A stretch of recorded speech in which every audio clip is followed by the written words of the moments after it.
बिस्मिल्लाहिर्रहमानिर्रहीम। अस्सलाम वालेकुम। जो पेपर आपने सॉल्व कर लिया होगा तो मैं जल्दी जल्दी एमसीक्यूज पहले डिस्कस कर रहा हूँ।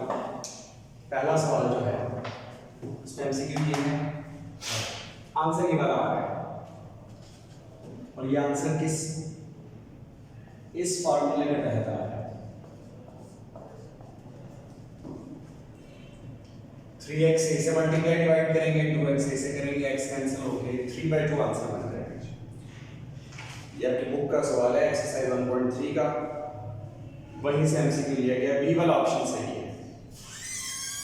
क्वेश्चन नंबर 2 में पावर रूल है, x पावर n का डेरिवेटिव जो है ये n की कौन सी वैल्यूज के लिए ठीक है, तो ये n बिलोंग्स टू r, ये तमाम रियल नंबर्स के लिए ठीक होता है।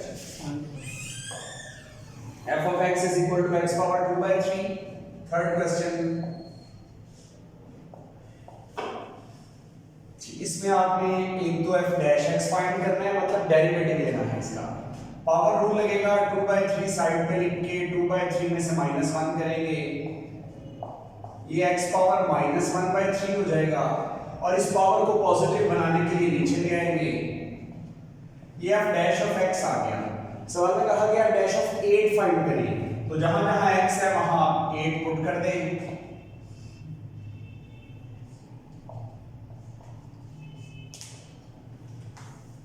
ये जो नीचे 8 पावर 1/3 है, इसे लिख सकते हैं 2 पावर 3, 3 से कैंसिल होगा, 2 से कैंसिल होगा, 1/3 आंसर आ जाएगा। सी वाला ऑप्शन सही है। चौथा सवाल, ये 7th चैप्टर का वेक्टर्स वाले का एरिया ऑफ ट्रायंगल फाइंड करना है, तो ये half P Q cross P R, A वाला ऑप्शन सही है, सिंपल फार्मूला ये है। क्वेश्चन 5 में v is equal to x cube, इसका डिफरेंशियल लेना है, तो डिफरेंशियल और डेरिवेटिव तकरीबन एक ही, आपको वही पावर रूल अप्लाई करना है। 3 साइड में पावर में से एक कम करेंगे तो x स्क्वायर हो जाएगा और बगैर पावर के x का डिफरेंशियल dx आएगा, तो 3x स्क्वायर dx आपके पास आंसर आ गया।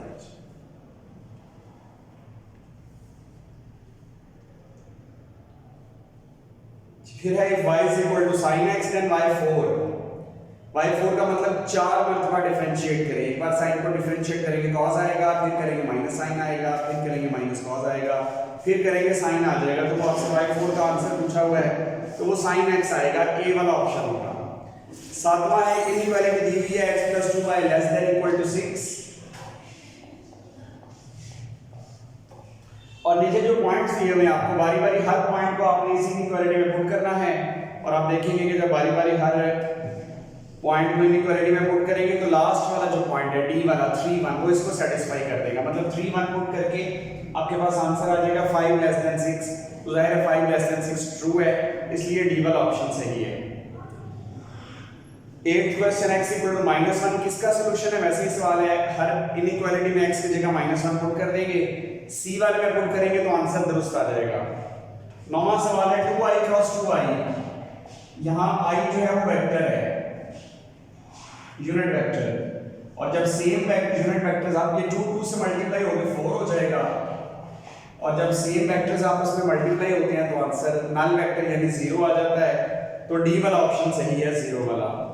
क्वेश्चन नंबर 10 एक सिंपल फार्मूला है, चैप्टर नंबर 7 का, डायरेक्शन एंगल्स हैं अल्फा बीटा गामा, तो cos square alpha plus cos square beta plus cos square gamma = 1 होता है, सी वाला ऑप्शन सही है। 11th क्वेश्चन, दो वेक्टर्स दिए हुए, कहा गया वेक्टर्स परपेंडिकुलर है, तो आपको पता है जो वेक्टर्स परपेंडिकुलर होते हैं उनका स्केलर प्रोडक्ट 0 होता है। आप वेक्टर्स की वैल्यूज पुट करके इसको सॉल्व कर लेंगे। 2i + 4j - 7k, 2i + 6j + xk, और स्केलर प्रोडक्ट लेने के लिए i के कोफिशिएंट्स आपस में मल्टीप्लाई होते हैं 4, j के कोफिशिएंट्स को आपस में मल्टीप्लाई करेंगे 24, और k के कोफिशिएंट्स मल्टीप्लाई होंगे तो -7x, ये हो जाएगा 28, -7x दूसरी तरफ जाएगा, 7 इधर आके डिवाइड होगा, x की वैल्यू 4 आ जाएगी जी आपके पास। बी वाला ऑप्शन सही है। जो 12th क्वेश्चन बुक में 7.5 से पहले एक प्रॉपर्टी लिखी हुई है u cross v dot w bracket v और w के गिर्द आ जाए डॉट वाले के गिर्द, तो ये मीनिंगलेस बात हो जाती है। डी वाला ऑप्शन सही है। 13th है diagram showing a relationship between two variables is called graph, B वाला ऑप्शन। चैप्टर 5 का क्वेश्चन आ गया ये। 14th क्वेश्चन है the graph of a linear inequality with two variables. आपको पता है 5वें चैप्टर में हमने पढ़ा था कि टू वेरिएबल्स में अगर इनइक्वालिटी है, लीनियर इनइक्वालिटी, उसका जब आप ग्राफ बनाएंगे तो हमेशा एक हाफ प्लेन आएगा। यहाँ हाफ प्लेन का ऑप्शन नहीं है, लिहाजा डी में जो नन ऑफ दीज लिखा हुआ है वो वाला ऑप्शन सही है। क्वेश्चन 15 ये फिर वही चैप्टर 5 का ही है। Feasible region is a region restricted to the feasible region की डेफिनेशन है। फर्स्ट क्वाड्रेंट को हम बोलते हैं फिजिबल रीजन, ए वाला ऑप्शन सही है। 16 है statement that contains at least one of the symbols. ये सिंबल्स ये में less than, greater than, less than, equal to, इनमें से कोई एक भी सिंबल आ जाए तो ये इनइक्वालिटी होती है। बी वाला ऑप्शन सही है।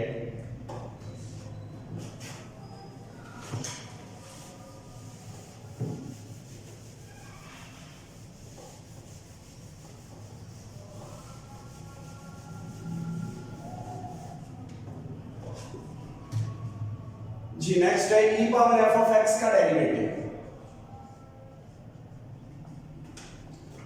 जब आप इसको डिफरेंशिएट करेंगे आपको याद होगा e की कोई भी पावर हो, जब डेरिवेटिव लेते हैं एक दफा तो यही रकम सेम आ जाती है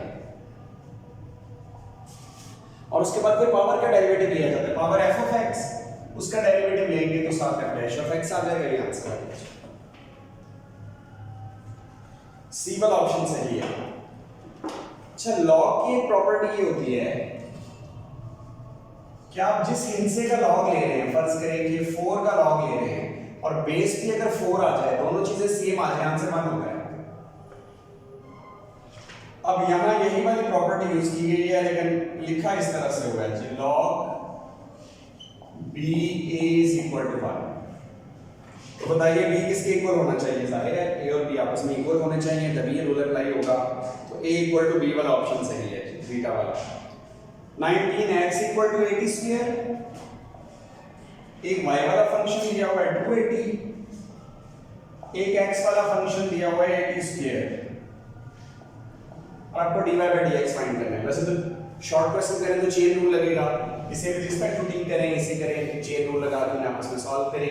लेकिन हम चूंकि एमसीक्यू कर रहे हैं तो हम डायरेक्ट इसको सॉल्व कर लेंगे। डायरेक्ट क्या तरीका होगा, इसका with respect to t derivative लेके ऊपर लिख दें, 2a आ जाएगा, t का डेरिवेटिव 1, और इसका x वाले रकम का with respect to t derivative लेके नीचे लिख दें। यहां पावर रूल लगेगा 280 आ जाएगा, 2a से कैंसिल, 1/t आंसर। बीटा वाला ऑप्शन सही है। उसके बाद है e power x plus e power minus x over 2, तो ये cos हाइपरबोलिक x का फार्मूला है। बीटा वाला ऑप्शन जो है वो ठीक है। नहीं जी, ये तो एमसीक्यूज थे, इसमें मैंने ऑप्शंस बता दिए हैं और आपको थोड़ा थोड़ा वजाहत भी कर दिया हर सवाल की कि किस तरह से आंसर ये वाले आ रहे हैं। अब आपने ज़ाहिर है खुद से पेपर चेक करना है, तो उसके लिए पहले तो कुछ रूल्स ये हैं कि जब आप शॉर्ट क्वेश्चन चेक करेंगे तो अगर शॉर्ट क्वेश्चन पूरा ठीक है तो 2 नंबर है। अगर आपने उसमें कोई एक भी गलती कर दी है, प्लस लिखना था वहाँ माइनस लिखे हैं आपको, लास्ट वाले स्टेप में जाके हुई है तो आप 1 नंबर दे देंगे उस सवाल का और 1 काट लेंगे। लेकिन अगर शुरू वाले स्टेप से हो गई है फिर सारे गलत हो जाएगा। अगर 4 स्टेप का सवाल है, 2 स्टेप ठीक हो गए हैं, अगले 2 गलत हो गए हैं, तो आप पहले 2 स्टेप का 1 नंबर दे देंगे। तो पहले होता था कि हाफ नंबर भी मिल जाते, आधा काट लिया, 1.5 दे दिया, लेकिन अब आपने एक ही, अगर बिल्कुल पूरा ठीक है तो आपने 2 नंबर देने हैं। हाँ, अगर कोई माइनर सी मिस्टेक आ जाए तो मतलब सिंपलीफाई नहीं किया, सपोज एंड में लिखा गया है आपके पास 8/6, हालांकि आंसर था 4/3, कैंसिल करना था, नहीं किया आपने, कोई बात नहीं, ये शॉर्ट क्वेश्चन है तो इसमें आप नंबर ना काटिएगा, ये 2 नंबर पूरे होंगे। लेकिन इसके अलावा अगर कोई मिस्टेक हो गई है ना तो फिर आप 1 नंबर काट लेंगे, 1 दे देंगे। और इसी तरह जो लॉन्ग क्वेश्चन है 5 नंबर का है, वो भी आप देखेंगे। आप वो 5 नंबर में से अगर तो एंड में जाके कोई मिस्टेक हो रही है तो 1 या 2 नंबर कट जाएंगे, और अगर स्टार्ट से मिस्टेक हो जाएगी, जिस स्टेप तक सवाल ठीक है वहां तक नंबर मिलते हैं, चाहे वो 1 नंबर बनता हो, 2 बनते हो, और उसके आगे जहां गलती स्टार्ट हो जाएगी उसके आगे वाला सारा सवाल जो है वो क्रॉस हो जाएगा। तो देखते जाए, मैं थोड़ी थोड़ी वजाहत करता जाता हूँ। ये सारे वही सवाल हैं जो बुक में से ही आए हुए हैं। आपको सारे सवाल एक एक करके करवाए गए थे, नोट्स आपके पास पड़े होंगे या आपने जो रफ रजिस्टर यहाँ यूज़ करते हैं वो पड़े होंगे, वो आप ज़रूर खोल के पास रख लें, तो उससे आपको पेपर चेक करने में आसानी होती है। एक्सक्यूज मी।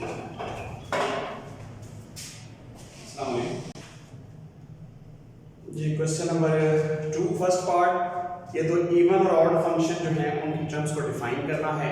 चैप्टर नंबर 1 में डेफिनेशन मौजूद है और उसमें खास बात ये है, इवन फंक्शन में f of minus x equal to f of x हो तो इवन है और f of minus x is equal to minus f of x हो तो ऑड है। ये अगर दोनों चीजें सिर्फ लिखनी है तो चूंकि दो डेफिनेशन मिला के एक नंबर की है तो दोनों को मिला के एक नंबर तो सिर्फ इन इक्वेशंस के बन जाएगा, और अगर स्टार्ट में जो सेंटेंस बुक में लिखे वो भी लिखा हुआ तो दो नंबर पूरे मिल जाएंगे। सेकंड पार्ट में लिमिट वाला एक क्वेश्चन है, इससे आपने पहले रैशनलाइज कर लेना ऊपर वाली रकम के लिहाज से और फिर एच कैंसिल हो जाएगा, फिर आपने लिमिट पुट कर देनी है। 1.3 एक्सरसाइज का सवाल है, आपके पास नोट्स में मौजूद होगा, वहां से देख के आप इसको चेक कर सकते हैं। थर्ड पार्ट डेरिवेटिव लेना है, डिफरेंशिएट करना है। इसमें पहले तो आपने स्क्वायर का फार्मूला एक्सपेंड करना है। जब स्क्वायर का फार्मूला एक्सपेंड हो जाएगा फिर आप अलग अलग जो दरमियान में प्लस माइनस आ जाएगा, हर एक के साथ अलग अलग डी बाई डी एक्स लिख के सिंपल पावर रूल लग जाएंगे और कांस्टेंट का डेरिवेटिव 0 आ जाएगा। इसी तरह फोर्थ क्वेश्चन, डिफरेंशिएट एक फंक्शन दिया हुआ है with respect to x cube, तो इसमें आपने फंक्शन को u के इक्वल और जो एक्स क्यूब है उसे v के इक्वल या एक को y के इक्वल एक को u के इक्वल, यानी दोनों चीजों को अलग अलग चीजों के इक्वल सपोज करके दोनों का with respect to x derivative लेना है, फिर चेन रूल लगा के आपने उसे सॉल्व कर देना है। इसी तरह fifth part, cot inverse x over a का डेरिवेटिव चाहिए। 2.5 एक्सरसाइज से पहले इनवर्स फंक्शंस के फार्मूले लिखे हुए हैं। कॉट इनवर्स का सिंपल सा फार्मूला है, आपने उसमें वैल्यू पुट करनी है x ओवर a और फिर x ओवर a का दोबारा साथ डेरिवेटिव लाजमी लेना है। कुछ बंदे दोबारा डेरिवेटिव नहीं लेते, फार्मूले में वैल्यू पुट कर दी और विदाउट कॉट इनवर्स डेरिवेटिव नहीं लिया, तो अगर पहले स्टेप से नहीं लिया तो सारा सवाल गलत है, फिर कोई नंबर नहीं देना आपने। और अगर डेरिवेटिव के फार्मूले में वैल्यू पुट किया साथ x ओवर a का डेरिवेटिव भी लिया, कि जाके सिंपलीफिकेशन में गलती हो गई तो एक नंबर हो जाएगा, और अगर सारा ठीक होगा तो दो नंबर मिलेंगे। अच्छा, sixth part, y is equal to x over log x। 2.6 exercise का सवाल है, आपने सिंपल इस पे क्वोशिएंट रूल लगाना है और log x का डेरिवेटिव 1 ओवर x होता है, सिंपल सा फार्मूला है, आपको पता है। Seventh part, y is equal to sin 3x, y2 find करना है, तो y2 का मतलब दो बार डिफरेंशिएट करें, एक बार डेरिवेटिव लेंगे तो sin 3x का डेरिवेटिव cos 3x और एंगल का डेरिवेटिव साथ जरूर मल्टीप्लाई करना है 3, दोबारा डेरिवेटिव लेंगे फिर एंगल का डेरिवेटिव साथ मल्टीप्लाई होगा। Eighth part, what is Taylor theorem for the expansion of a function f of x। ये 2.8 से पहले टेलर थ्योरम की एक स्टेटमेंट लिखी हुई है, वो पूरी स्टेटमेंट आपने बुक से देख के चेक कर लेनी है। अगर तो सारी ठीक लिखी हो तो सिंपल वो एक लाइन के दो नंबर हो जाएंगे, गलत लिखी है तो जाहिर है यहाँ कोई एक नंबर नहीं मिलेगा या दो मिलेंगे, ऐसे दो मिलेंगे। एक भी लफ्ज गलत हो गया तो पूरा फॉर्मूला गलत है, इसलिए आप उसको कैंसिल कर दें। नाइन्थ है, divide 20 into 2 parts so that sum of their squares will be minimum। ये एक्सरसाइज 2.10 है, सेकंड चैप्टर की लास्ट एक्सरसाइज। उसके शुरू वाले दो तीन सवालों में से एक सवाल है, मैक्सिमम मिनिमम वाले मेथड से आप इसको सॉल्व करके चेक कर लेंगे। ये 1 + 2x square power 1 over x square. इस सवाल में चूंकि रकम में थोड़ी सी मिस्टेक है कि 1 ओवर x स्क्वायर पावर में होनी चाहिए थी, इसलिए अगर ये सवाल किसी ने अटेम्प्ट करने की कोशिश की हुई है तो उससे पूरे दो नंबर मिल जाएंगे। सिर्फ रकम भी लिखी हो किसी ने तो पूरे दो नंबर मिल जाएंगे। और अगर किसी ने खुद ही ऊपर 1 ओवर x स्क्वायर लेके कर लिया है तो ये 1.3 के लास्ट जो क्वेश्चन है उसका अपना पार्ट है, तो ये आपको ई वाले फॉर्मूले से चेक कर लेंगे, उसी तरह सॉल्व हुआ है। 11th पार्ट, ये सिंपल एक इक्वेशन दी हुई है 2.4 एक्सरसाइज की। ये दूसरे सवाल का दूसरा तीसरा सवाल मुझे लग रहा है उसी का कोई पार्ट है। जस्ट सिंपल डेरिवेटिव लेना है और आपके पास इसका आंसर आ जाएगा -3/4। 12th जी, ये 2.5 एक्सरसाइज का लास्ट क्वेश्चन है जो बड़ी डिटेल से हल करवाया हुआ है, इंपॉर्टेंट भी लिखवाया था इस पे, अब वहां से देख लेंगे। तो बात फिर वही बार है, जिसने पूरा ठीक किया होगा दो नंबर मिलेंगे, अगर दरमियान में कोई मिस्टेक हो जाएगी तो फिर जिस स्टेप तक ठीक होगा वहां तक मार्किंग होगी, आगे वाला क्रॉस हो जाएगा। फिर क्वेश्चन नंबर 3 ले लेते हैं, differentiate with respect to x y is equal to log x power log x। ये 2.6 एक्सरसाइज का सवाल है, और जब पावर में x आ जाए पहले दोनों तरफ नेचुरल लॉग लेना है, फिर लॉग की प्रॉपर्टी लगा के फिर आपने प्रोडक्ट रूल लगा के इसको डिफरेंशिएट करना है। सेकंड पार्ट है differentiate the determine the intervals in which f of x 4 minus x square increase or decrease। तो ये एक्सरसाइज है 2.9, ये पहले सवाल का जो पार्ट है, तो वहां से आप देख लेंगे, मैंने हल करवाया हुआ है, आप नोट्स में चेक कर लेंगे।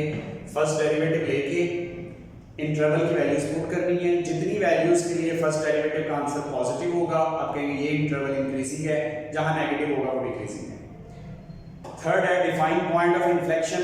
2.9 एक्सरसाइज से पहले पॉइंट ऑफ इन्फ्लेक्शन की डेफिनेशन मौजूद है, बुक वाली वर्डिंग होगी तो 2 नंबर मिलेंगे, मिलती जुलता मफहूम होगा तो 1 नंबर दे के आप उसको आगे गुजर जाएंगे। फोर्थ पार्ट है डेरिवेटिव लेना है y is equal to log of tan x का, तो सिंपल लॉग वाला फार्मूला है, पहले 1/tan लिखेंगे, फिर tan का डेरिवेटिव secant स्क्वायर, फिर secant की जगह 1/cos और tan की जगह sin/cos लेके सिंपलीफाई करके आंसर दे देंगे। Fifth part sin inverse under 1 minus x square 2.5 exercise का क्वेश्चन नंबर 10 है, उसका तो पार्ट है ये, और sin इनवर्स x के डेरिवेटिव के फार्मूले में वैल्यू पुट करनी है, और फिर बगैर sin इनवर्स के जो अंडर 1 minus x square है इसका साथ अलग से डेरिवेटिव लेना है। सिक्स्थ पार्ट है y is equal to e power minus 2x into sin 2x, product rule लगा के आप इसको सॉल्व कर लेंगे। 2.6 एक्सरसाइज में इस तरह के सवाल किए हैं हमने। सेवंथ पार्ट में क्लॉरिन सीरीज एक्सपेंशन लिखनी है cos x की, ये 2.8 एक्सरसाइज जो है उसके पहले सवाल का वो पार्ट है, बिल्कुल सिंपल सा मैक्लॉरिन सीरीज का फार्मूला है, उसमें ये cos x को आपने 4-5 मरतबा डिफरेंशिएट कर लेना है, x की जगह 0 पुट करना है हर डेरिवेटिव में, और फिर फार्मूला में वैल्यू पुट करके सीरीज बना लेनी है। ये 9 पार्ट बाय डेफिनेशन डेरिवेटिव लेना है। 2.1 एक्सरसाइज में इस तरह का सवाल किया है, बिल्कुल एक्सरसाइज के सवाल है, कुछ 4 स्टेप आपने पूरे करने हैं। पहले आपने इंक्रीमेंट देना है, जहां जहां x है x प्लस डेल्टा x, फिर सब्ट्रैक्ट करना है, डेल्टा x पे डिवाइड करना है, लिमिट लेनी है, लिमिट अप्लाई करनी है, डेरिवेटिव के 4 स्टेप्स पूरे करने हैं, तो आंसर इसका आ जाएगा 1/2 x। 10th पार्ट जी ये सिंपल सा एक प्रूव है, एक्सरसाइज 2.5 ही है, और उसके शुरू वाले जो 6-7 सवाल हैं उसमें से एक सवाल है, इंपॉर्टेंट क्वेश्चन है। पहले दोनों तरफ स्क्वायर ले लेना है ताकि ऊपर वाला स्क्वायर रूट खत्म हो, और उसके बाद आपने डेरिवेटिव लेना है। ये 11th जो है ये थोड़ा लेंथी क्वेश्चन था, लेकिन ज़रा शॉर्ट में आया है, अगर आपने अटेम्प्ट किया है तो आप देख लेंगे 2.7 के लास्ट वाले जो 4-5 सवाल हैं उनमें से एक है, ये करवाया गया है आपको, आप नोट्स में चेक कर लेंगे, सेम उस तरह का होगा तो 2 नंबर मिल जाएंगे, वरना कट जाएंगे। और ये 12th पार्ट डेरिवेटिव लेना है इसका भी, तो ये सिंपल दोनों तरफ डिफरेंशिएट कर दें, पहले पावर रूल लगेगा, फिर विदाउट पावर डेरिवेटिव मल्टीप्लाई करेंगे तो आंसर आ जाएगा। क्वेश्चन नंबर 4 में ये वेक्टर्स वाला चैप्टर आ गया, 7th chapter unit vector, find a unit vector whose magnitude. ये पहले आपने एक यूनिट वेक्टर फाइंड करना है, फिर उसे 4 से मल्टीप्लाई कर देना है दोनों तरफ, तो आंसर आ जाएगा। डिफाइन कॉन्टिन्यूअस फंक्शन, जी ये पहले चैप्टर में से एक डेफिनेशन आ गई थी, कॉन्टिन्यूअस फंक्शन क्या होता है।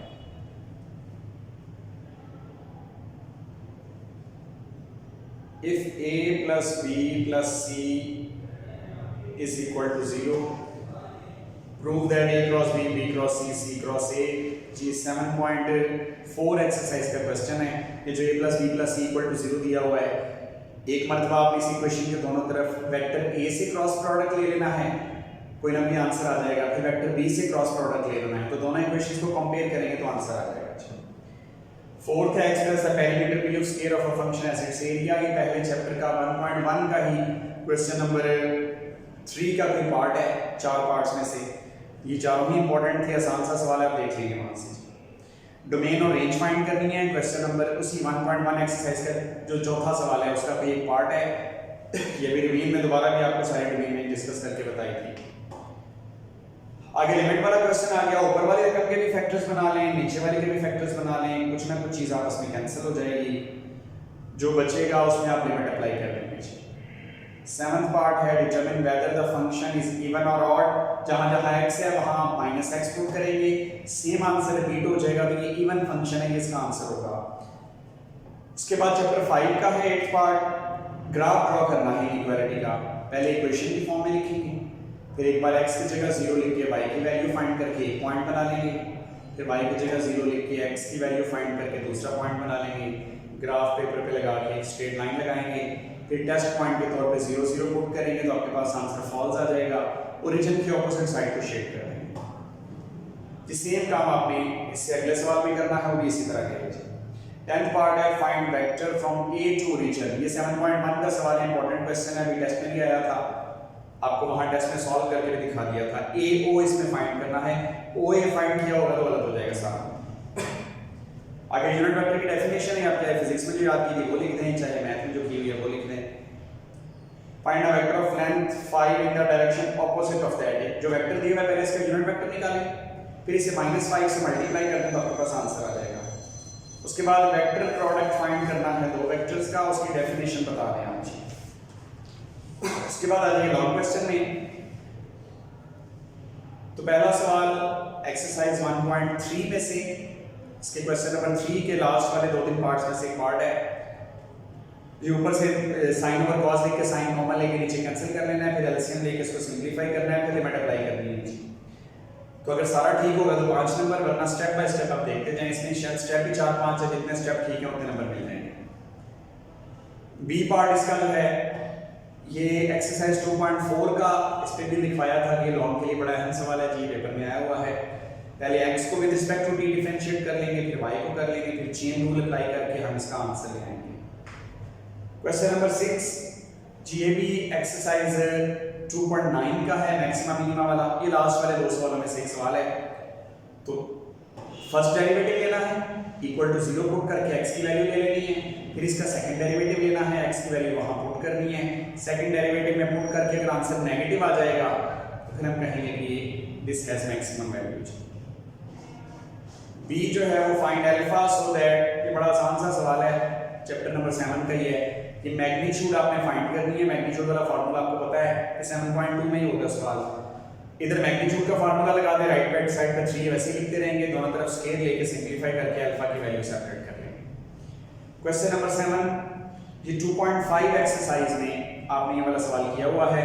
डायरेक्ट डेरिवेटिव ले लेंगे तब भी ठीक है, या tan y को सेपरेट करके राइट साइड पे 1 की जगह tan 45 लिख के tan अल्फा माइनस बीटा का फार्मूला बना के इसको सॉल्व करेंगे जी। बी वाला है, ये कुछ इनइक्वालिटीज दी हुई हैं, आपने इसे मिनिमाइज करना है। 5.3 एक्सरसाइज, पहले 6 सवालों में से आपको बताया है कि सवाल लाजमी आता है बोर्ड के पेपर में, ये वही है, आप नोट्स में चेक कर लीजिएगा, बिल्कुल उसके मुताबिक होगा तो आप इसमें नंबर दे देंगे।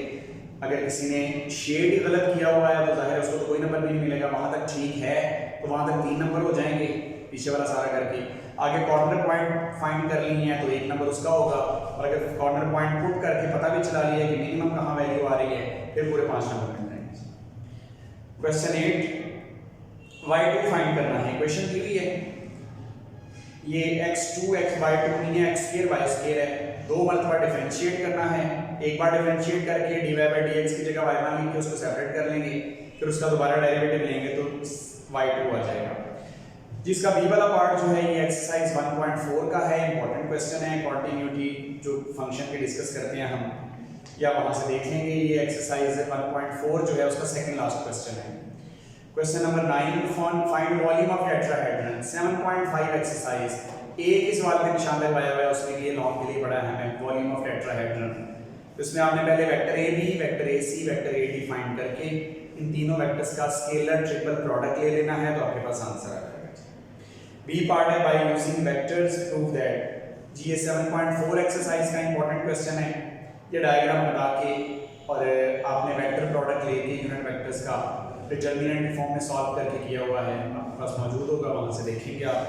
अगर बिल्कुल ठीक हुआ तो 5 नंबर मिल जाएंगे, अगर कुछ स्टेप मिस हुआ तो उसका नंबर कट जाएगा। अल्लाह हाफिज़।